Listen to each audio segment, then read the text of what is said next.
আলাইকুম বন্ধুরা, আপনারা সবাই কেমন আছেন? আপনাদের দোয়া এবং ভালোবাসায় আমি অনেক ভালো আছি। তো আজকে কিন্তু আমরা 3 বন্ধু আমাদের গ্রামেরই এক জায়গায় ঘুরতে আসলাম।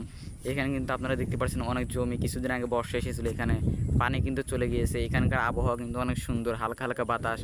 আর এখানে কিন্তু একটা বেগুনের জমি ছিল, এখানে গাছ মাছ তুলে রেখে দিয়েছে। আমরা হেঁটে হেঁটে আপনাদেরকে দেখাচ্ছি আমাদের এখানে কীরকম।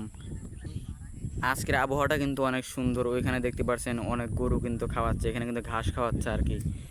আর এই পাশেও দেখতে পারবেন অনেক, এখানে জমি আছে কিন্তু এখানে কোনো গরু নেই। ওই পাশে কিন্তু অনেক গরু রয়েছে। এখান থেকে কিন্তু মাঝখান দিয়ে একটা সুন্দর রাস্তা। আর এইখানে পানি আছে, বর্ষা আসলে কিন্তু এইখান দিয়ে পুরো ভরে যায়। তো এখানে দেখতে পাচ্ছেন অনেক সুন্দর কিন্তু আবহাওয়া। আর এখানে কিন্তু হালকা হালকা বাতাস। আর ওই পাশে দেখতে পাচ্ছেন, এইটা কিন্তু আমাদের গ্রামের ভাষায় গাড্ডুম গাছ বলে, আপনাদের ভাষা কি বলে ওটা কিন্তু কমেন্টে লিখে যাবেন। আর এখানে রাস্তাটা কিন্তু দেখতে পাচ্ছেন অনেক সুন্দর। বৃষ্টি হওয়ার কারণে কিন্তু এইখান দিয়ে কাদা হয়ে গিয়েছে। আর বর্ষার পানি কিন্তু চলে গিয়েছে, এখন হালকা হালকা পানি রয়েছে এইখান দিয়ে। এইখান দিয়ে কিন্তু মানুষ অনেক মাছ ধরে।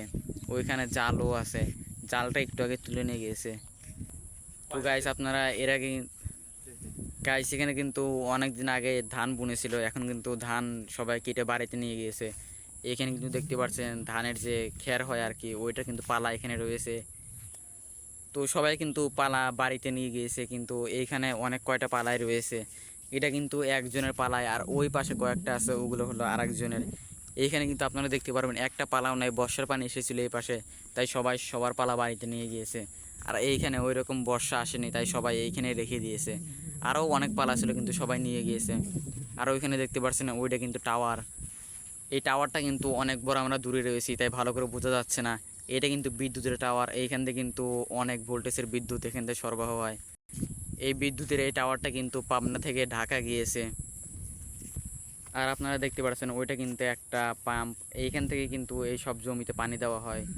আরও ওইখানে অনেক পাম্প আছে, কিন্তু সবাই বাড়িতে নিয়ে গেছে, এই একটা রেখে দিয়েছে। তো গাইস, আজকের ভিডিওটা এই পর্যন্তই। সবাই চ্যানেলটি সাবস্ক্রাইব করে ভিডিওটিকে লাইক দিয়ে আমাদের পাশেই থাকুন।